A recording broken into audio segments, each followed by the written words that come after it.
Do you identify as Garfield? Yes, I do. Well, this is my first time actually interacting with a furry face-to-face like this. Awesome. Yeah. You spend 12 or 13 hours a day in virtual reality. Yeah. We all like animals. We all like, role-playing.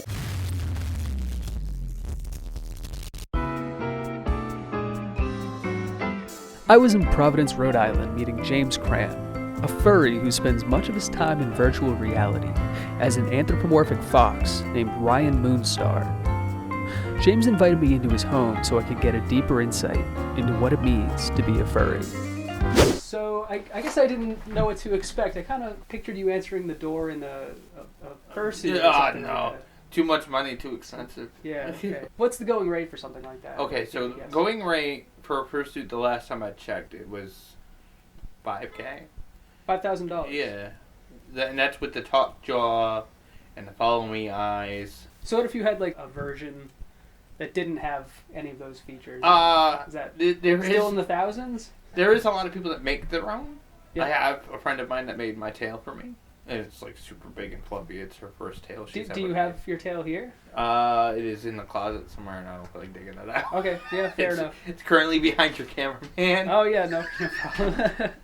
So you were saying earlier that the fursuits are upwards of $5,000. Usually, yes. And so are the people who wear the fursuits kind of exclusively wealthy people, or is it people that are so committed to the lifestyle that they'll drop their life savings into it? Well, there are some people that do that, and then they end up losing everything because they give it to a fake fursuiter.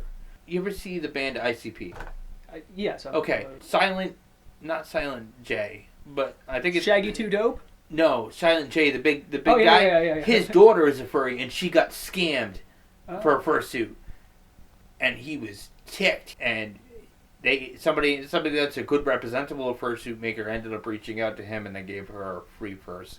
He's always said, if anybody ever runs into a fake fursuit maker company and they screw you over, let me know, because he will go after them. Is there a lot of overlap between juggalos and furries? No. It's just a coincidence. You know, I happened to see it online. I was like, oh, this is great. So I'm kind of new to this whole furry subculture, and I don't want to use any of the wrong vernacular or anything, but no, that's fine. You would describe yourself as a fox. A fox. Yes. Okay. And so you don't have the fox suit. Do you live life as a fox online? Is that kind of the idea? Ryan Moonstar, which is the name of my fur, is me just as a furry. So he would act the same, be the same person, be the same age and everything. He's just not any different than what I would do. No, I noticed you're referring to him in the third person. Yeah, because I like to refer to him as third person. Not everybody does that. I do that. Do you have some type of kinship with a fox in general? Do you think do you identify as a fox as a person? Inside? I like foxes in general. I've always liked foxes. I kind of think myself as a mischievous, silver-tongued person.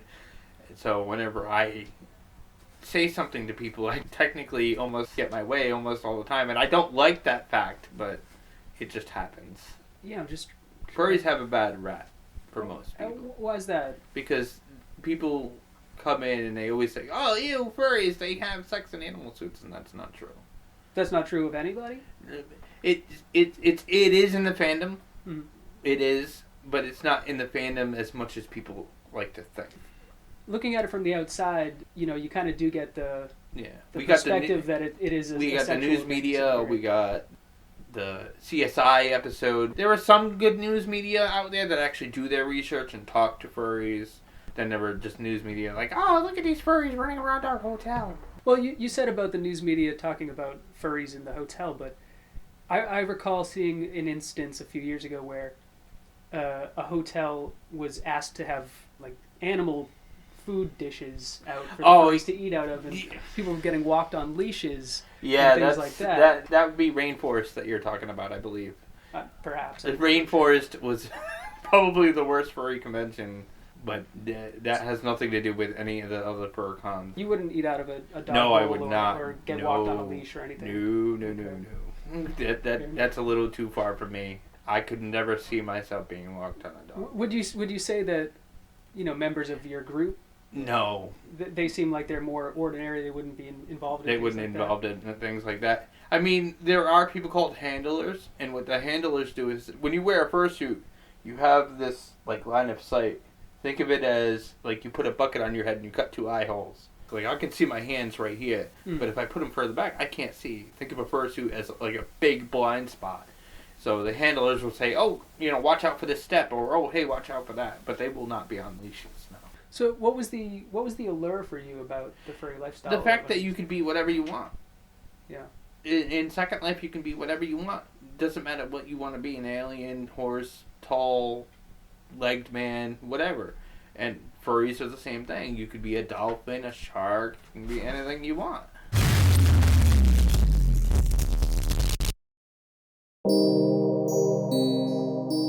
That's a nice umbrella. Yeah, I got this from last Pride, and it's actually like a parasail umbrella. Nice. I don't mean to open it up in front of the camera. I guess, forgive me, but are you a part of the I LGBT am bi. I'm Okay. just more into females.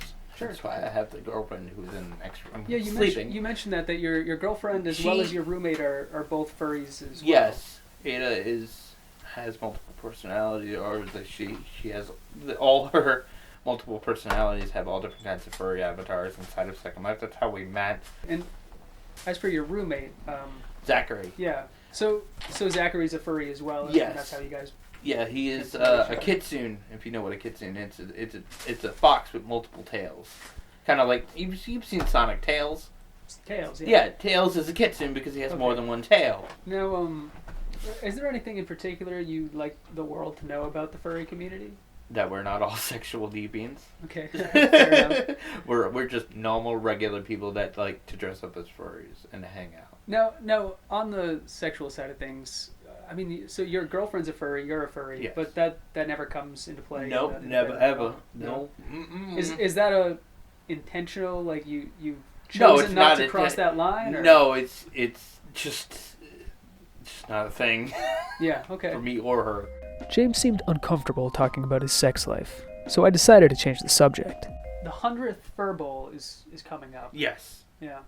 We're going to have to attend that. I'd like to. Yeah, they're gonna give if you follow if he gave you the website link, you can actually get a sticker and a badge.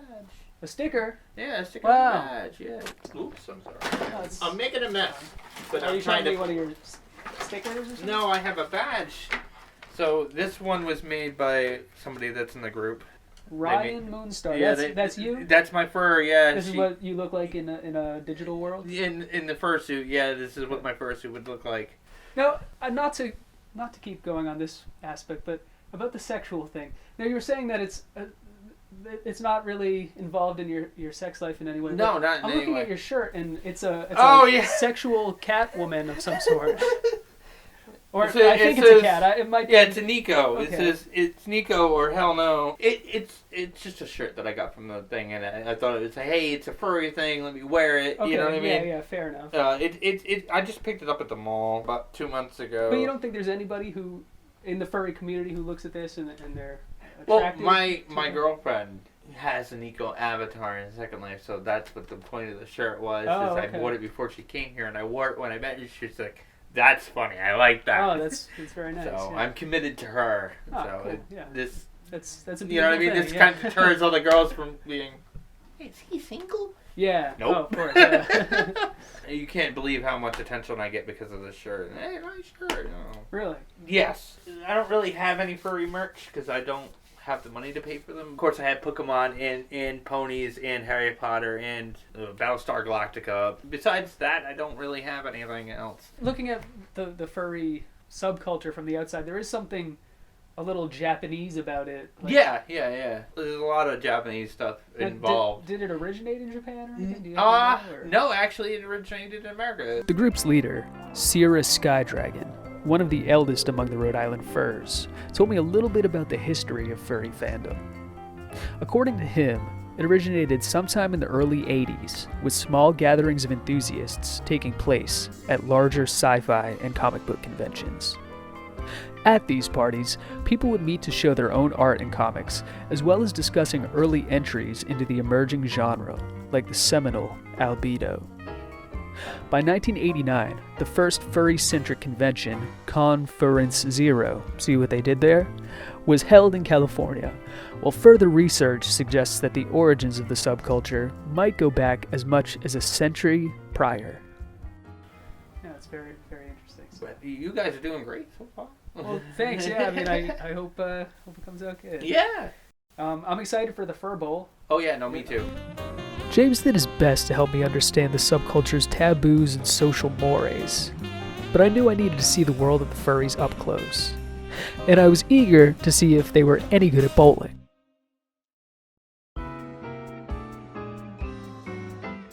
It was finally the big day, the 100th Fur Bowl, and I was ready to mingle with some people dressed in animal costumes. Along with my crew, I picked up James and headed for the bowling alley. When we arrived, we were greeted by the group's illustrious leader, who seemingly had no interest whatsoever in being interviewed on camera.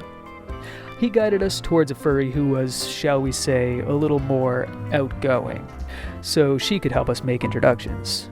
After I got hooked up with my commemorative badge, I started to get acquainted with some of the Rhode Island furs. Now, do you identify as Garfield? Yes, I do. Okay, so like at all these events, you dress like Garfield and you. Well, this is actually the first time doing this. Okay, what would you typically dress like if you come to a fursuit? I usually dress up as a white, floofy dog. Oh, okay. Yeah. Yeah. So have you determined you're a different persona now? You're Garfield as opposed to the dog. Yes, now I have to embrace the Garfield and enjoy the lasagna as much as I can. I'm sorry. What was your name again? Takala? Takala. Okay. Very nice to meet you, Takala. I found your ability to bowl while wearing the fursuit very impressive. So congratulations on that, I guess, first and foremost. Oh, thank you. You're just gonna master, the whole underhand style. Going back to the roots of bowling. Honestly, looking into your eyes, it just feels very surreal. This is my first time actually interacting with a furry face to face like this. Awesome. Yeah. What's your first impressions? Well, I'm kind of flabbergasted, I guess, by the subculture in general. It's not something that I'm familiar with. All of the terminology, like everything about the subculture is new and unique to me. I'm sorry, what was your name again? I'm Ruki Natsu, not Lesbo Queen. I saw Lesbo Queen on your sticker, so I wasn't sure. I am the Lesbo Queen. Ruki Natsu. Ruki Natsu. Natsu, my No, apologies. you're good. Okay. So how did you discover that you were a furry? Oh my goodness. So I was looking online, saw one of my, there's a suitor called Waco that I saw. I love their design. I saw that they went to a lot of charity events. I saw they suited, how their personality was, and when I was younger, I was like, oh, I want to get into that. That looks like fun. So that's actually how I got into it, and I got into it around 2009, 2010. Oh wow, so you've been doing this for several years, like 10 plus years. Yep. Yeah, I kind of have no life. No, I'm kidding. How did you first discover that you were a furry?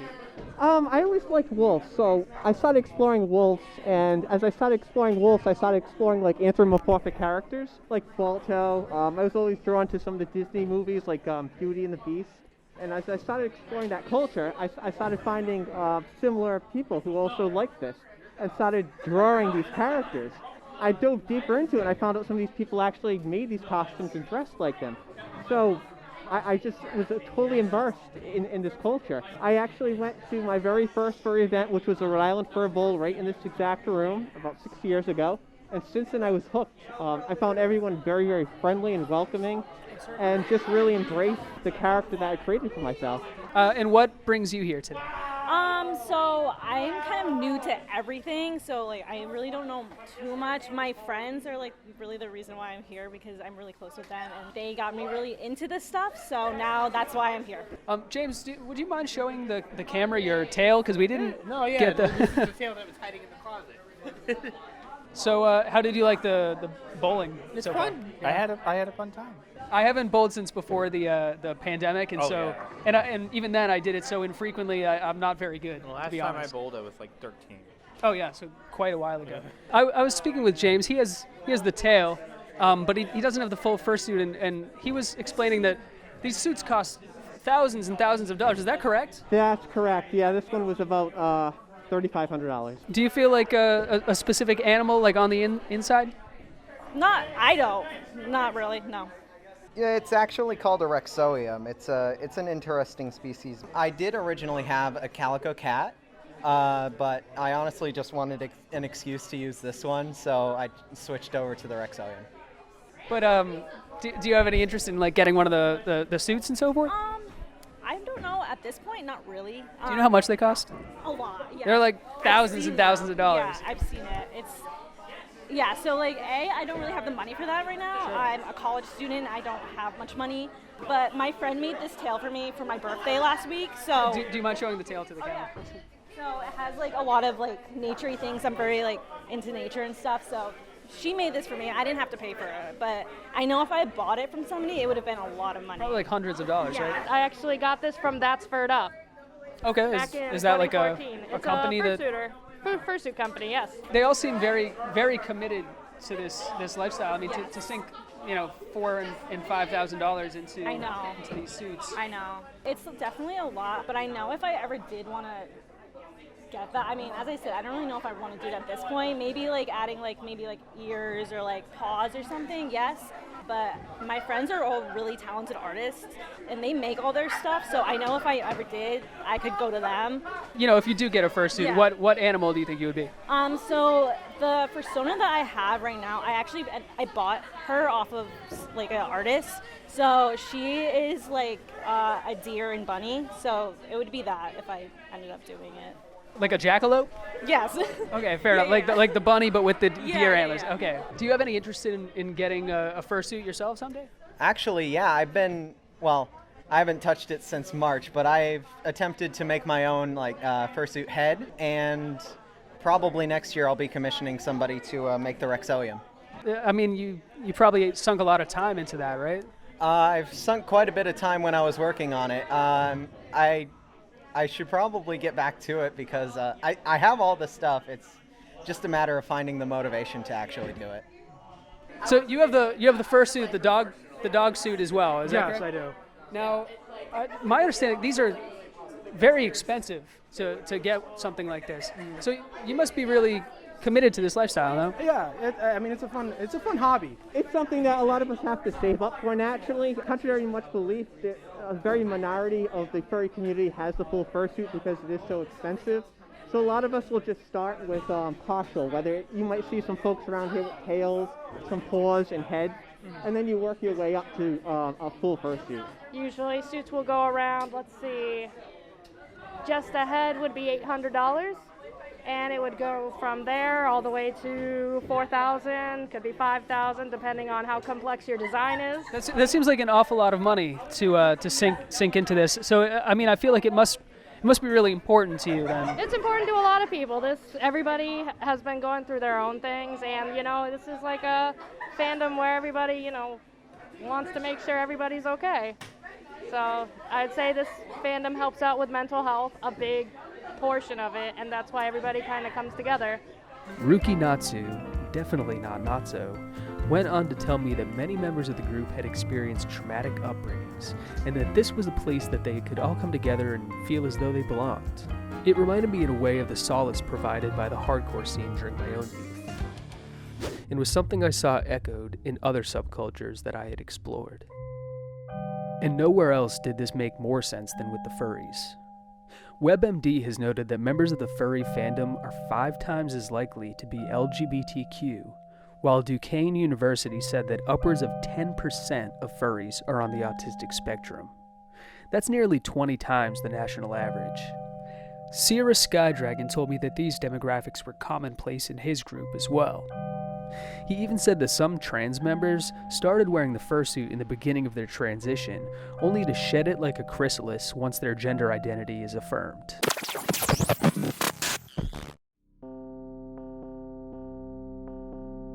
I was starting to get a little bit more comfortable with the furries, and though I personally still found it all kind of strange, in an increasingly tailored world where people can live in any truth that they create for themselves, I wasn't really surprised to find people living as anthropomorphic characters, but I did want to get a better understanding of why. Aside from the lasagna, what is it about Garfield that makes you identify as Garfield? Mondays. I hate them. Okay, right on.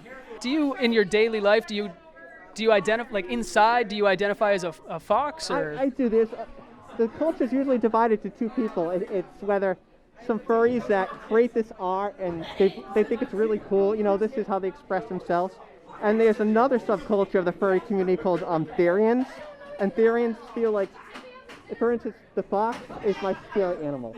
So that's why I'm so attached to this animal. Like, I guess we're not actually the characters, but, you know, we like just having fun. Yeah, sure. Now, forgive me, but I think, you know, in talking to people earlier, it seems like for some people, they do really identify with the characters as if they really are this animal persona on the inside. Do you think that's fair assessment? That would be called a Therian. You know, you said you were a dog first and so forth. How did you discover that you were a furry? When I was just turning 21, I said, you know what? Why not? And I bought a suit and said, become the dog. Hold up. Why not? I mean, I didn't, you know, just why not into being a furry? There must have been some allure about it for you, no? Yeah. Well, I used to be a brony back in the day. So usually with the whole full fursuits, it's obviously a big commitment. So you don't want to do that unless you're really attached to your character. So you would say you're more in the latter camp in that sense? I'm definitely a Therian for sure. There are some people that do see themselves as like that said animal, and, you know, that's okay. And then there's some people that, you know, just like me. This suit is basically the epitome of me, and I just act the same way as I would in and out of suit, as you saw out there. That's literally it. This is basically an art form, in my opinion. And so in your daily life, you don't wear the fursuit outside of this at any time, right? Absolutely not. Like if I was walking around Providence, I'm not going to see you walking down the street. Absolutely not. No. There's a lot of depictions of the furry subculture as somehow being like a sexual fetishization. And I was just trying to get your interpretation of what that's about and if this does play a role in your sex life at all. No, unfortunately, it's a bad stigma that started off that infamous CSI episode. Yeah, I've never seen it, but it seems notorious among your community. Unfortunately. Nothing that like I've done with my friends or any like people that I've really met.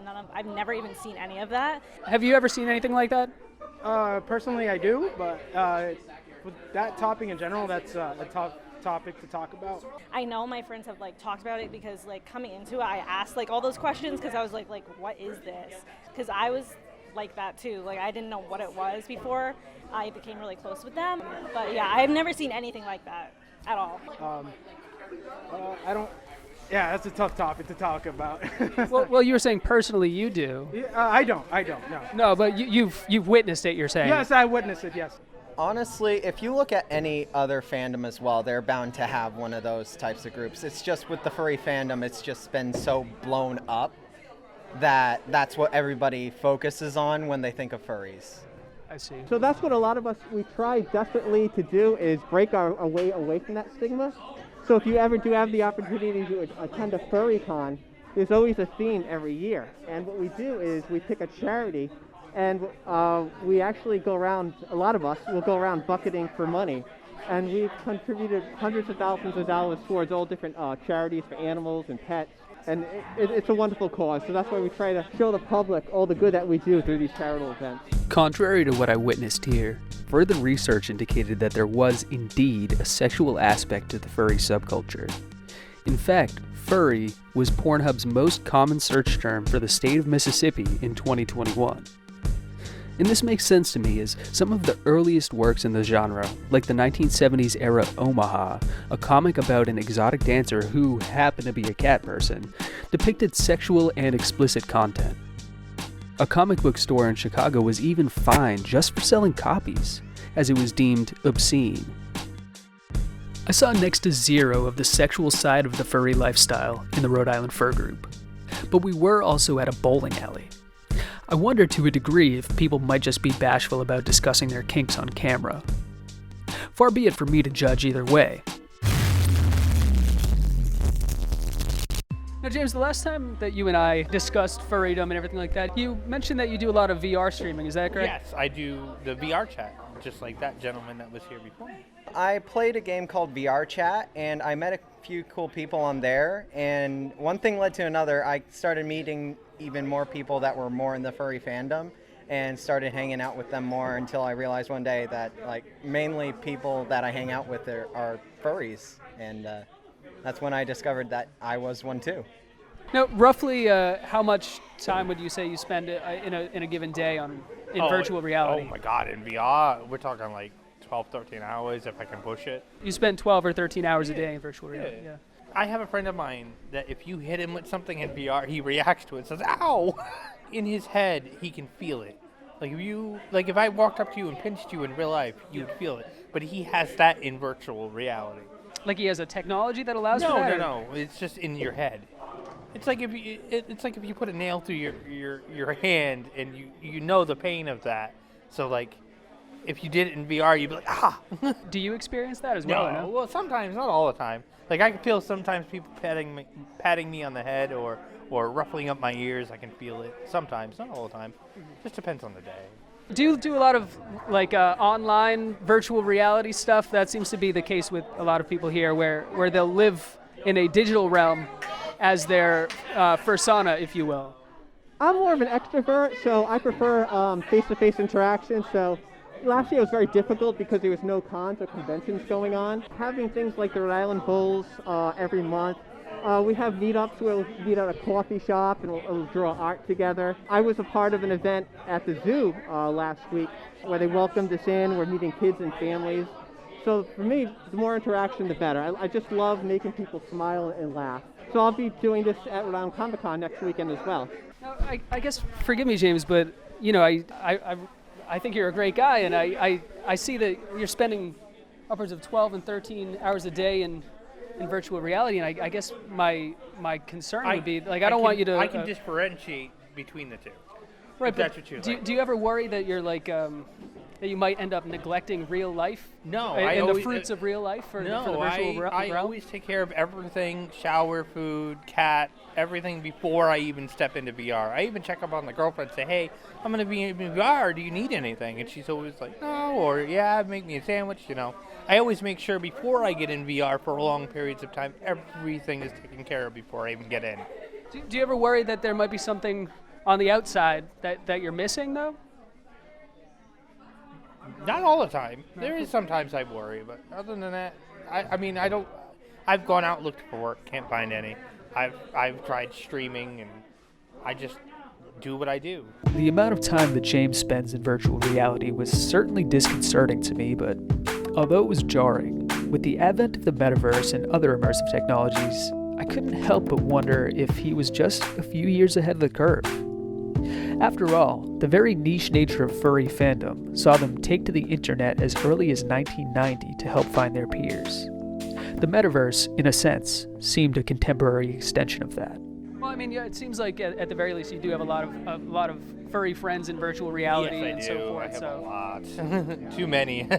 Like I said, you guys are more than welcome. If you can get a Windows computer, you're always welcome to come join. We all have Macs. Yeah. Everybody here has a Mac except for you. Get a PC. Yeah, right. What about what your friends have introduced you to draws you into the furry subculture? I really like the sense of community. I don't know, it's really nice, and it's really like I know I can come here and like nobody's gonna like make fun of me, and like it's just very a very calming like environment, pretty much. What resonated with you about being a furry? I guess the fact that everybody likes the same thing, that we all kind of connect in a same thing. We all like animals. We all like, you know, role playing. You get to meet new people. Like obviously go to meets and stuff like that. So cons. Yeah, it seems like you guys do have a lot of events. I mean, to my understanding, you had like mini golf last week, and then the bowling this week. There seems to be a great sense of community here. Oh yeah, definitely. Yeah. It's mostly we have stuff like that. I usually make my own meats as well. I have cookouts, have people just relax, be themselves, stuff like that. So. It's great that the sense of community that you guys have in person here. I mean, to be honest with you, I don't even have this many friends. I don't think so. I mean, it's a lot of people. It's a lot of people. Like I said, you have a friend for life. Well, so if you ever need anything. No, I appreciate that, and I thank you again for doing this interview and for allowing us into your home before. No, I have no issue with it at all. If you ever want to come back, let me know. Like ghost hunting or whatever, you guys go out and do that, let me know. I'll go with you. And I'll give my point of view, Yeah, sure.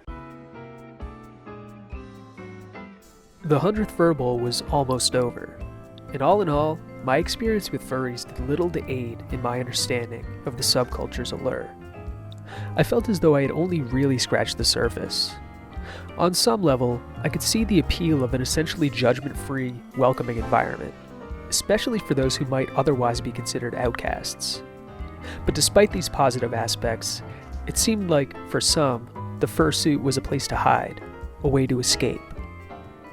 And while the Rhode Island Furs seemed uncomfortable in discussing certain elements of the subculture, what consenting adults do for fun, bizarre as it all might seem to the outside world, is really no one's business but their own. And if doing this makes them happy, who are we to judge? It's 2021. Everybody's open about everything. Gay, bi, trans, everything.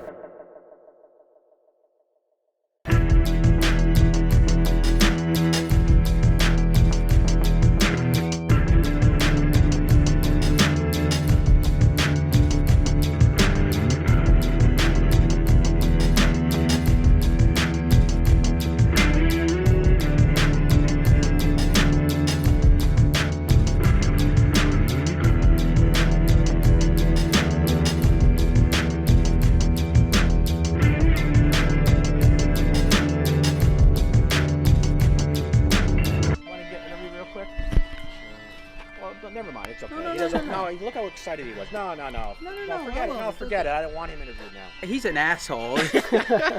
And we're very good friends. But no, I'll do it. I don't mind. Okay, Go ahead. I will do it. All right, so I was talking about the cattle mutilations.